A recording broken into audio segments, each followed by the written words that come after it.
এই মুহূর্তে খবর পাওয়া যাচ্ছে ভোটের আগে ফের কমিশনের নির্দেশে পুলিশে রদবদল হলো। আপনারা জানেন যে গতকালই পুলিশের শীর্ষ কর্তাদের রদবদল করেছিল নির্বাচন কমিশন, নোটিফিকেশন জারি করে 24 ঘন্টার মধ্যে আবারও ভোটের আগে ফের কমিশনের নির্দেশে পুলিশে রদবদল করা হয়েছে। গতকাল রাজ্যের ডিজিপি, পুলিশ কমিশনার, এডিজি আইন শৃঙ্খলাকে অপসারণ করা হয়েছিল। সেই সিদ্ধান্তের নির্দেশের 24 ঘন্টার মধ্যে আবারও পুলিশে রদবদল। বিস্তারিত বলবেন আমাদের প্রতিনিধি রুমা পাল। রুমা, দেখো, জানিয়ে রাখি যে শীর্ষকর্তা, পুলিশের শীর্ষকর্তাদের বদলের পর কিন্তু আজকে একদম দেখা যাচ্ছে যে একের পর এক কিন্তু পুলিশের রদবদল হয়েছে। এসপি বদল হয়ে গেছে, যেমন বারাসাত, কোচবিহার, বীরভূম, ইসলামপুর, হুগলি গ্রামীণ, মুর্শিদাবাদ, ডায়মন্ড হারবার, জঙ্গিপুর, পূর্ব পশ্চিম মেদিনীপুর। ডিসি সেন্ট্রাল ডিভিশন বদল হয়ে গেছেন। এডিজি বদল দক্ষিণবঙ্গ এবং উত্তরবঙ্গ, এবং যে commissionerate of commissioner Howrah, Asansol, Barrackpore, Chandannagar একাধিক পরিবর্তন করা হয়েছে। এবং তার সঙ্গে এটাও ঠিক যে কাদের কাদের কোথায় কোথায় দেওয়া হলো, পোস্টিং দেওয়া হলো একবার বলে দিচ্ছি। যেখানে হচ্ছে পুষ্পা আইপিএস 2012 সালে তিনি এসপি হলেন বারাসাতের, এবং জসপ্রীত সিং তিনি এসপি হলেন কোচবিহার। সূর্যপ্রতাপ যাদব তিনি এসপি বীরভূম হলেন। রাকেশ সিং তিনি হচ্ছে এসপি ইসলামপুর।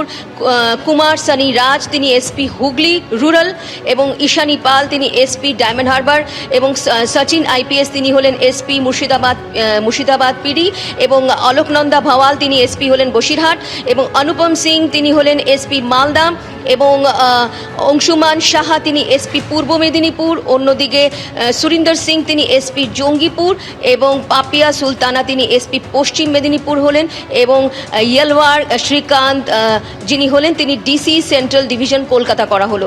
এবং একাধিক কিন্তু পরিবর্তন করা হয়েছে। অন্যদিকে এটাও ঠিক, আরও যে পরিবর্তন করা হয়েছে সেটা একবার জানিয়ে দিচ্ছি। রাজেশ কুমার সিং তিনি হয়েছেন এডিজি আইজিপি সাউথ বেঙ্গল, এবং কে জয়রমন তিনি হয়েছেন ADG IGP north Bengal. Pranab Kumar তিনি হয়েছেন commissioner of police Asansol Durgapur, এবং অখিলেশ কুমার চতুর্বেদী তিনি হয়েছেন একেবারে কমিশনার অফ পুলিশ হাওড়া, এবং অমিত কুমার সিং তিনি Barrackpore commissioner of police Barrackpore, এবং সুনীল কুমার যাদব তিনি হয়েছেন একেবারে কমিশনার অফ পুলিশ চন্দননগর। একাধিক পরিবর্তন করা হয়েছে।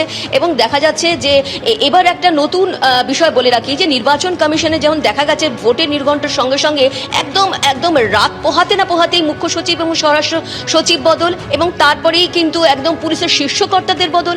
এখন দেখা যাচ্ছে যে একেবারে এই ধরনের এসপিদের বদল করা হয়েছে। একটা বিষয় বলে রাখি, এর আগে যখন ইলেকশন হয়েছে সেখানে দেখা গেছে যে কোনো সময় কোনো ঘটনার পরিপ্রেক্ষিতে কিন্তু সে সময় দেখা গেছে যে কোনো এসপি বদল বা ডিএমদের বদল করা হয়েছে।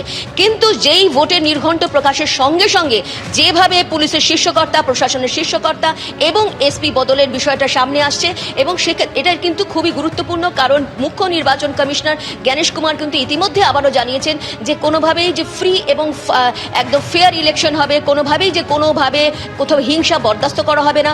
কালকেও কিন্তু মুখ্য নির্বাচনী আধিকারিক একদম সিইও যিনি মনোজ কুমার আগরওয়াল তিনি স্পষ্টতই বলে দিয়েছেন যে কোথাও কিন্তু কোনোভাবে হিংসার বাতাবরণ গড়ে উঠুক বা হিংসার মধ্যে এই ভোট হোক তেমনটা চাওয়া হচ্ছে না। এবং ইতিমধ্যেই জানিয়ে রাখি, আরও একটা বিষয় বলে রাখি, এরই মধ্যে বলে রাখছি যে আরও একটা বিষয় হয়েছে যেখানে জানিয়ে রাখি যে পুলিশ পর্যবেক্ষক যারা আসছেন সেক্ষেত্রে বলে রাখছি পুলিশ পর্যবেক্ষকরাও আসছেন, এবং আজকের থেকেই পুলিশ পর্যবেক্ষকরা আসতে শুরু করছেন, এবং ভিন রাজ্য থেকে আসছেন। কোথা থেকে আসছেন? বিহার থেকে আসছেন, তেলেঙ্গানা থেকে আসছেন, দিল্লি থেকে, পাঞ্জাব থেকে, ছত্তিশগড়, কর্ণাটকা, মহারাষ্ট্র, হিমাচল প্রদেশ, গুজরাট, এই সমস্ত জায়গা থেকে কিন্তু পুলিশ পর্যবেক্ষকরা আজকের থেকে শুরু করে দিচ্ছেন আসতে। এবং সেক্ষেত্রে বলে রাখি শুধু দক্ষিণ 24 পরগনাতেই 8 জোনে ভাগ করা হয়েছে, সেখানে 8 জন পর্যবেক্ষক রয়েছে। উত্তর 24 পরগনার দায়িত্বে থাকবে 11 জন পুলিশ পর্যবেক্ষক। উত্তর কলকাতাতে 3 জন পুলিশ পর্যবেক্ষক। দক্ষিণ কলকাতাতে 1 জন পুলিশ পর্যবেক্ষক।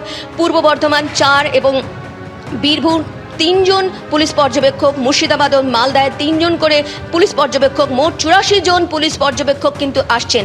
এবং সবথেকে গুরুত্বপূর্ণ যে কলকাতা দক্ষিণে সেখানে কিন্তু পুলিশ পর্যবেক্ষক থাকবেন উত্তরপ্রদেশ থেকে, এবং সেইভাবে কিন্তু কলকাতার উত্তরও যারা থাকবেন সেখানে উত্তরপ্রদেশ থেকে আসছেন, রাজস্থান থেকে আসছেন, হরিয়ানা থেকে আসছেন। অর্থাৎ বোঝা যাচ্ছে যে শুধুমাত্র এই রাজ্যের পুলিশে যে শীর্ষকর্তাদের বদল নয়, বা পুলিশে যারা রয়েছেন এসপি বদল নয়, শুধু যারা পুলিশ পর্যবেক্ষক হিসেবে ভিন রাজ্য থেকে আসছেন তারা তারাও কিন্তু আজকে থেকে আসতে শুরু করে দেবেন।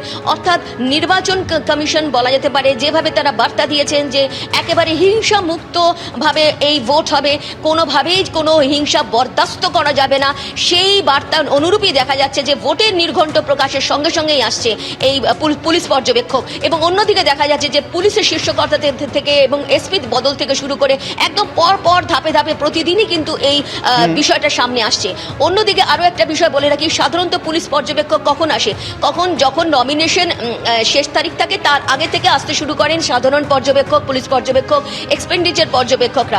কিন্তু এখন দেখা যাচ্ছে যে একদম 84 জন পুলিশ পর্যবেক্ষক আসছে এবং 294 জন সাধারণ পর্যবেক্ষক আসছে। এবং তার আগেই জানিয়ে দিলাম যে পুলিশে বিরাট রদ বদলের কথা।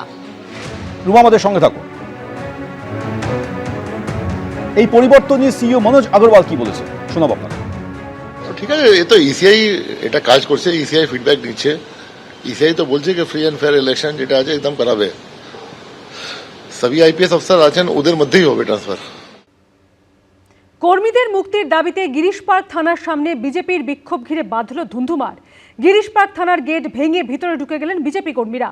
পরে থানার সামনে চলল অবস্থান বিক্ষোভ। একাধিক দাবি নিয়ে ডেপুটেশন দিল বিজেপি।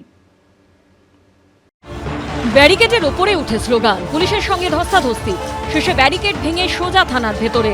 কর্মীদের মুক্তির দাবিতে বিজেপির বিক্ষোভ ঘিরে বাঁধল ধুন্ধুমার। গিরিশ পার্ক থানার গেট ভেঙে ভেতরে ঢুকে গেলেন বিজেপি কর্মীরা। শনিবার নরেন্দ্র মোদীর ব্রিগেড সমাবেশের দিন তৃণমূল বিজেপি সংঘর্ষে রণক্ষেত্রের চেহারা নেয় গিরিশ পার্ক। ওই ঘটনায় 9 জনকে গ্রেপ্তার করে পুলিশ। এদিন ধৃতদের মুক্তির দাবিতে বিক্ষোভ দেখান বিজেপির কর্মী সমর্থকরা।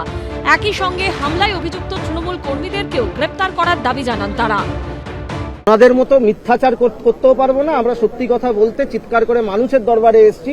মানুষের জবাব দেবে, মানুষের উত্তর দেবে। এবং 4 মে এদের শেষ ঘন্টা, বিদায় ঘন্টা বেজে গেছে। ওই যে আজকে রাস্তায় যে বেরিয়েছেন ওনারা, ওটাও একটা নাটক। শশীবাজার বাড়িতে বিজেপির বিরুদ্ধে হামলার অভিযোগ ওঠার পর রীতিমতো হুঁশিয়ারির সুর শোনা গেছে দিলীপ ঘোষের গলায়। এতদিন যা গুন্ডামি মারপিট করেছেন সব হিসাব চুকতে হবে, সাবধান থাকুন।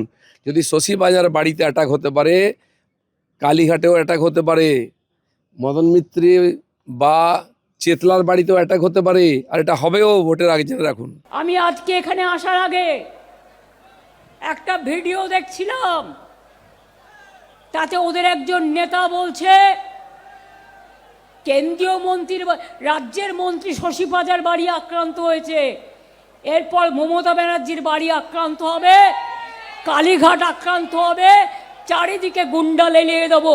আমরা বলি বুকের পাটা থাকলে দেখা, লড়ে নেব, সব কটাকে লড়ে নেব। আমরা কেউ ঘাসে মুখ দিয়ে চলি না, আমরা ঘাসকে জন্ম দিই।